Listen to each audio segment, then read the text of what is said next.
बातम्या देश विदेश महाराष्ट्राच्या, तुमच्या आमच्या समाजाच्या न्याय अन्याय अत्याचाराच्या. मराठा समाजाच्या संदर्भात मागासलेपणाचा सर्वे करून अहवाल मागितला होता. तो अहवाल अद्याप अप्राप्त आहे. शिंदे समितीच्या शिफारशी सुद्धा पूर्णतः प्राप्त नाही. हा निर्णय घेताना कॅबिनेट पुढे हा निर्णय झालेला नाही आणि कॅबिनेट पुढे न जाता या राज्यातील मंत्रिमंडळाची परवानगी न घेता हा जो काही जी.आर. काढला, हा जी.आर. सत्ताधाऱ्यांनी एकमेकावर कुरघोडी करण्यासाठी काढला आणि श्रेयवादाची लढाई यामध्ये मला दिसून येत आहे. हा श्रेयवाद एकाच समाजाला उद्ध्वस्त करण्यासाठी हा श्रेयवाद होत आहे किंवा श्रेयवादाची लढाई लढली जात आहे का, हा खरा प्रश्न येतो. खरं तर मुख्यमंत्री यांनी शपथेची पूर्तता करण्यासाठी समस्त ओबीसी समाजाला पायाखाली तोडण्याचा निर्णय घेतला का, त्याला खड्ड्यात पुरण्याचा निर्णय घेतला का, किंवा ओबीसी यांना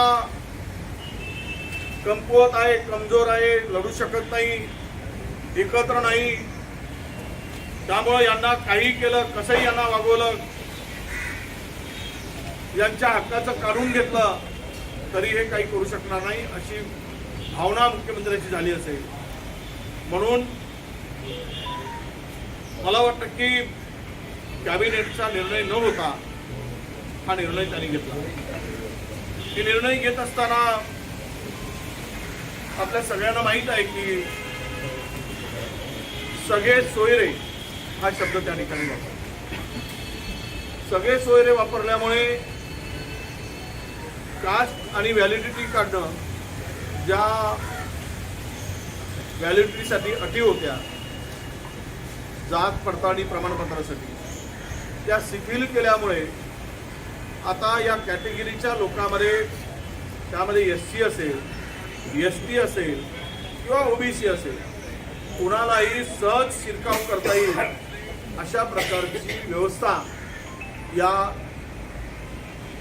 अधिसूचनेमध्ये आहे. सहज तो कास्ट सर्टिफिकेट मिळवू शकेल, सहज कुणी व्हॅलिडिटी मिळवू शकेल आणि सहजपणे कुठल्याही कॅटेगरीमध्ये प्रवेश करू शकेल. याचाच अर्थ असा की या कॅटेगरीच्या या लोकांच्या हक्काचं आरक्षण हे संपवण्याचा पहिली सुपारी किंवा पहिलं पाऊल शिंदे सरकारने किंवा शिंदे मुख्यमंत्र्यांनी टाकलेलं आहे.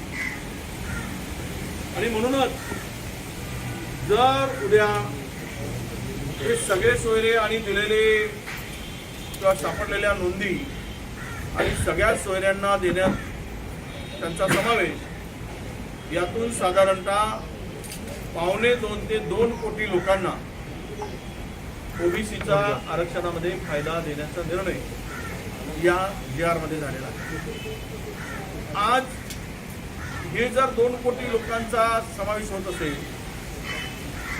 तर मला वाटतं कॅटेगरीच्या SC, ST आणि ओबीसी मध्ये नव्याने आलेली हे यांची संख्या साधारणतः 90% जाईल. आता 90% लोकांना 50%च्या आरक्षणामध्ये ठेवायचे आणि ओबीसीला विजयंतीला घेऊन जे 27% आरक्षण आहे त्यामध्ये हे 2.25 कोटी लोकांचा समावेश करायचा आणि त्यांना आरक्षणाची सोय करून द्यायची. हेच मुळात ओबीसीचं सर्वस्व हक्क, संविधानिक हक्क हिरावणारा हा निर्णय मुख्यमंत्र्यांनी घेतलेला आहे. मराठा समाजाला आरक्षण देण्यासंदर्भात जी भूमिका वारंवार मुख्यमंत्र्यांनी मांडली की आम्ही ओबीसीतून आरक्षण देणार नाही, ओबीसीच्या वाट्याचं काढून घेणार नाही, जी भूमिका उपमुख्यमंत्र्यांनी मांडली त्याच भूमिका ती बदलली.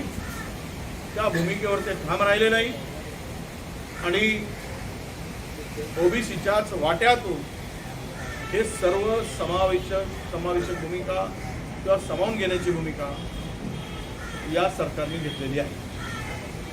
एकीकडे या सगळ्या संदर्भात ही भूमिका घेत असताना यांचे वेगवेगळे वक्तव्य पुढे येतात. एक तर नारायण राणेंची भूमिका घेतलेल्या सरकार विरोधी भूमिका आहे का हे त्यांच्या वक्तव्यातून दिसत आहे. दुसरीकडे देवेंद्र फडणवीसजी म्हणतायत की आम्ही वरिष्ठाकडे या भूमिकेच्या संदर्भात चर्चा करू. म्हणजे काय, त्यांची भूमिका जर वरिष्ठाकडे चर्चा करण्याची असेल म्हणजे हा अध्यादेश काढला त्यांना त्यांचा विरोध आहे का, या सरकारचं शिंदे फडणवीसांचं एकमत आहे काय की नाही आहे हेही कळायला मार्ग नाही. म्हणजे वेगवेगळ्या भूमिकेतून जी भूमिका आता कंट्रोवर्शियल दिसते. एकीकडे मुख्यमंत्री म्हणतात की मराठा समाजावरती जे गुन्हे झाले ते आम्ही वेगळा करू, आम्ही काढून घेऊ, तर उपमुख्यमंत्री म्हणतात की ते आम्हाला सरसकट काढता येणार नाही. म्हणजे या सरकारमध्ये दोघांच्या अडेलतत्व भूमिकेमुळे आणि दोघांच्या श्रेयवादामुळे आमच्या ओबीसीचा बळी जातो आहे हे आता मला दिसायला लागलं. याला जबाबदार म्हणून सरकार आहे की शिंदे आहेत की कॅबिनेट आहे याचा खुलासा कुठे होताना दिसत नाही. जर हे शिंदेनी मराठा समाजाचा नेता म्हणून मिरवण्यासाठी घेतलेला निर्णय असेल तर या राज्यातील ओबीसीला त्यांनी विष देऊन मारून टाकावं. प्रत्येकाला त्यांच्या हातात एक विषाचा प्याला द्या आणि तुम्ही मराठ्याचा नेता व्हा. या राज्यातील ओबीसीला संपवून टाका, त्याला अधिकारापासून दूर ठेवा, वंचित ठेवा आणि तुम्ही मराठ्याचा नेता.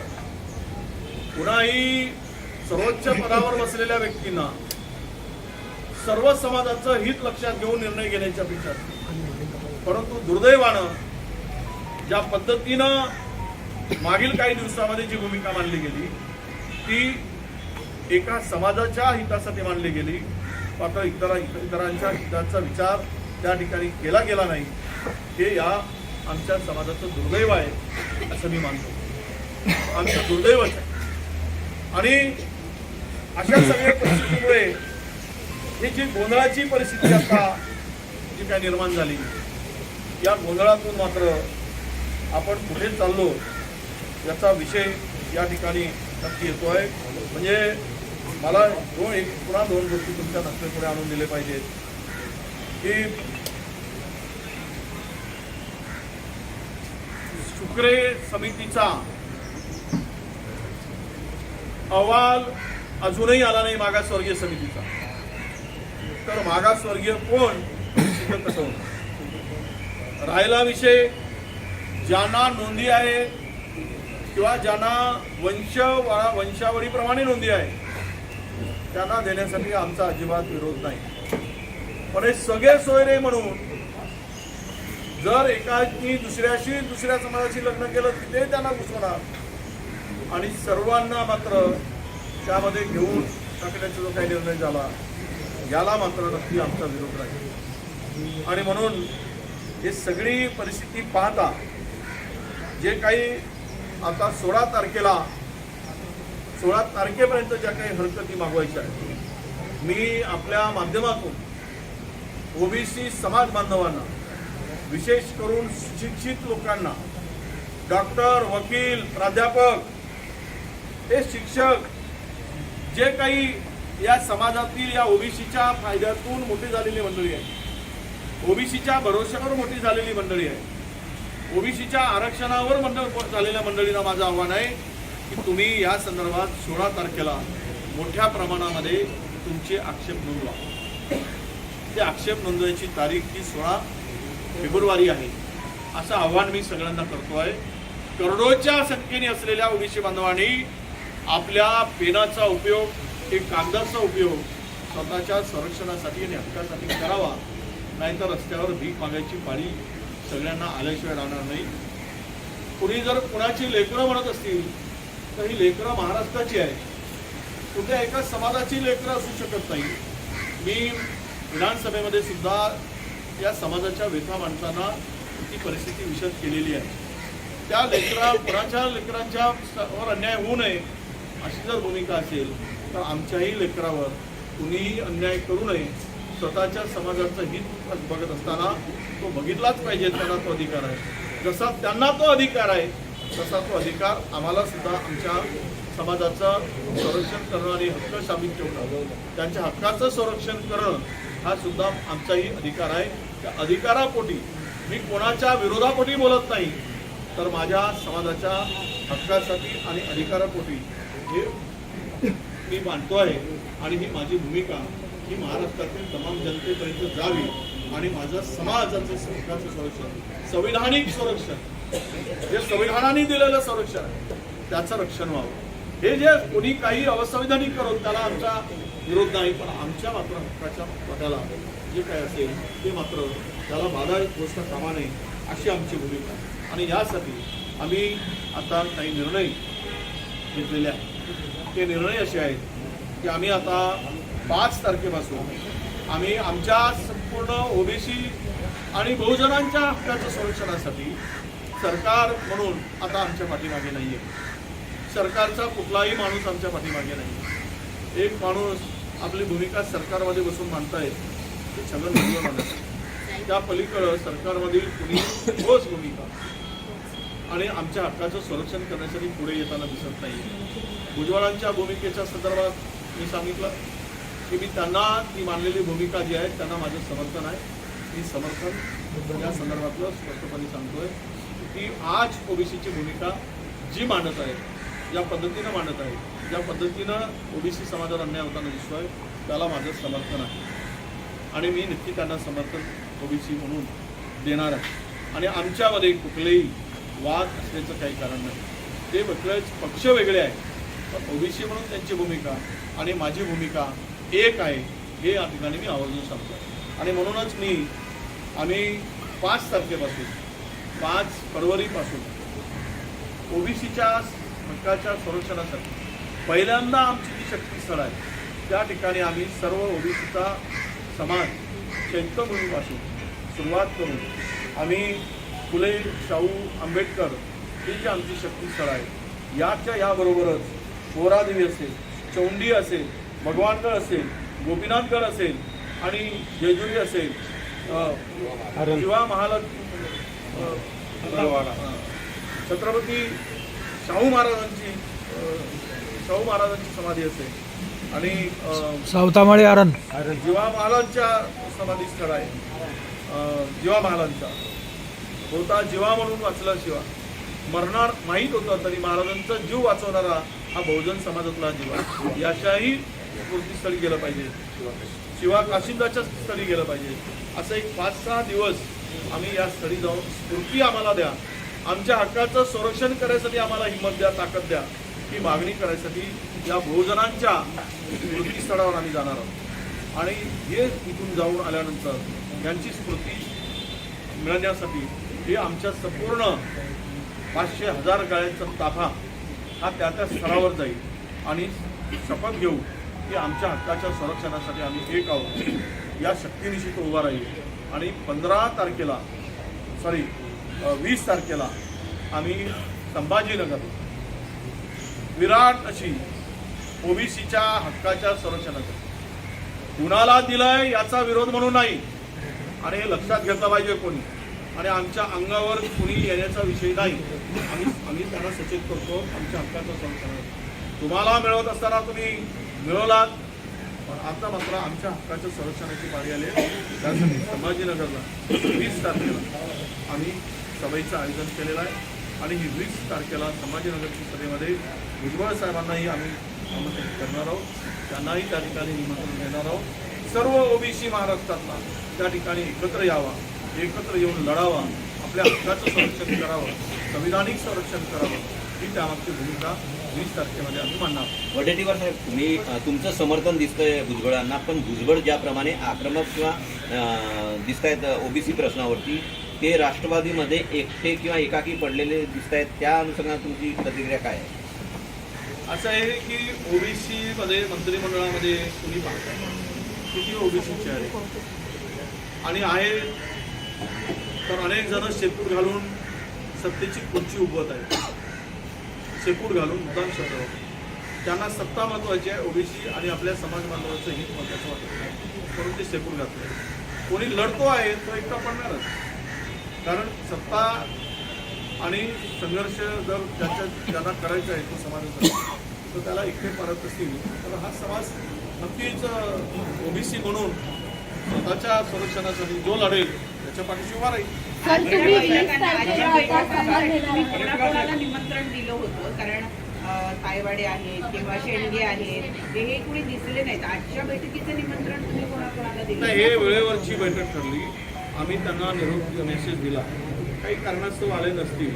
मी आता तायवाडे साहेब आमचेच नाही, आम्ही त्यांना 2-3दा त्यांचं कार्यक्रमचे हॉस्पिटलचं उद्घाटन वगैरे, त्यामुळे त्यांनी ते आले नाहीत. तर त्यांच्यापर्यंत मी फोन केला, पण तो फोन 2दा नॉट रिचेबल होता, कदाचित बाहेर नॉट रिचेबल होता, पण ते काही दूर नाहीत आमचं.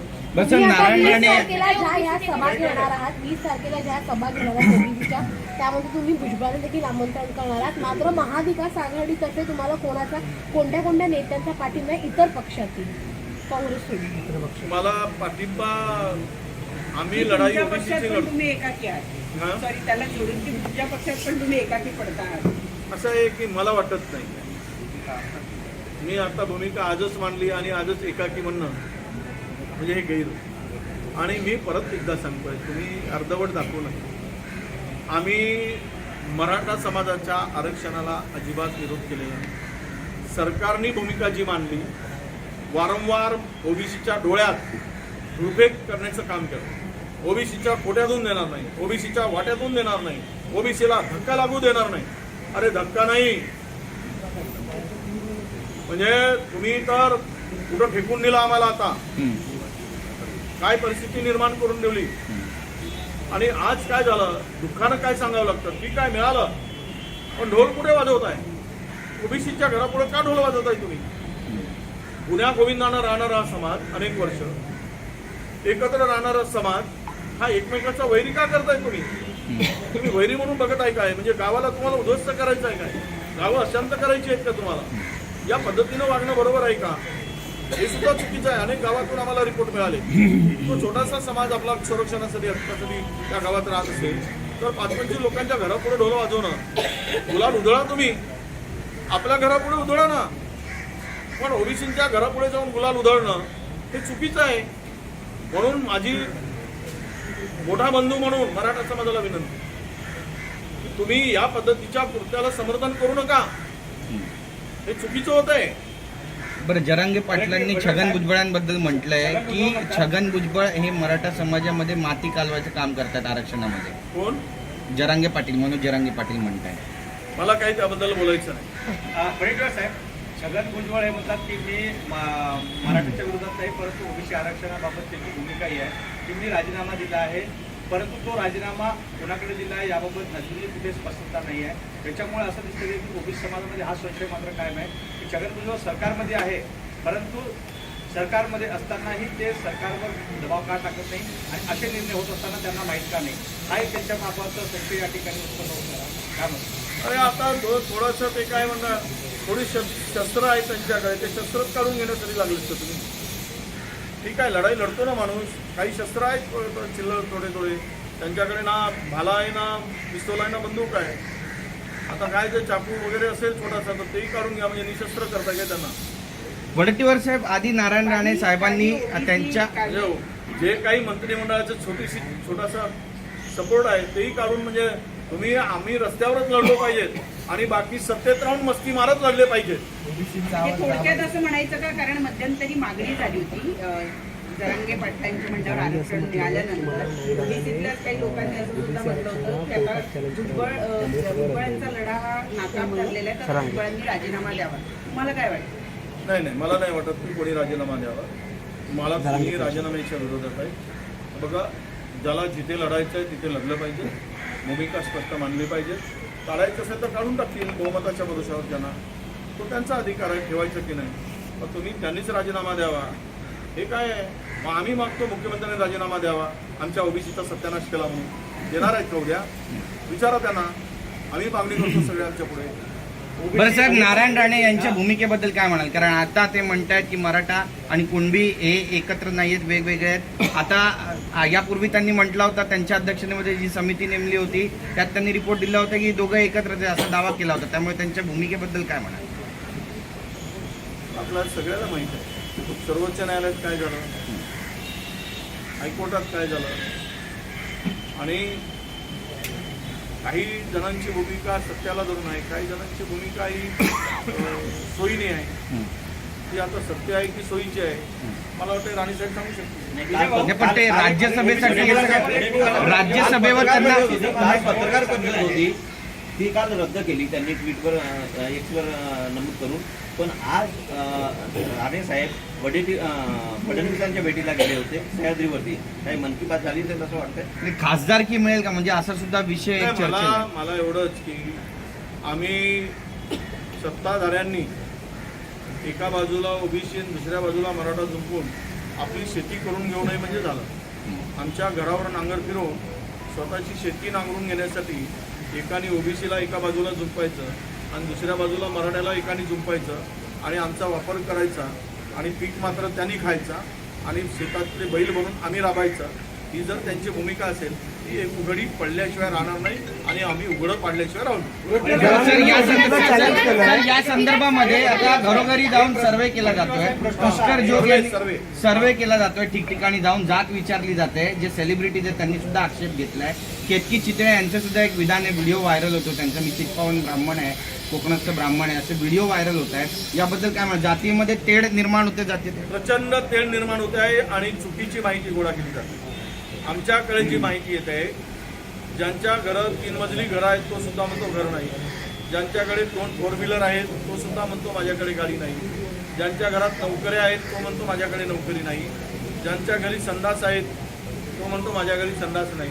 ही सगळी माहिती खोटी माहिती भरली जात आहे आणि त्यामध्ये खरं म्हणजे खोटी माहिती देणाऱ्यावर कारवाईची त्यामध्ये कुठलेही प्रावधान नाही किंवा व्यवस्था नाही. त्यामध्ये कुठे अटी किंवा शर्ती घातल्या नाही. त्यामुळं ती जर आपण करू शकलो की खोटी माहिती भरणाऱ्यावर FIR दाखल केला जाईल तर मग मात्र खोटी माहिती लोक देणार नाही. पण आता सरसकट अनेक लोकांच्याकडून खोटी माहिती भरली जात आहे. अशा तक्रारी आमच्याकडे मोठ्या प्रमाणावर आहे.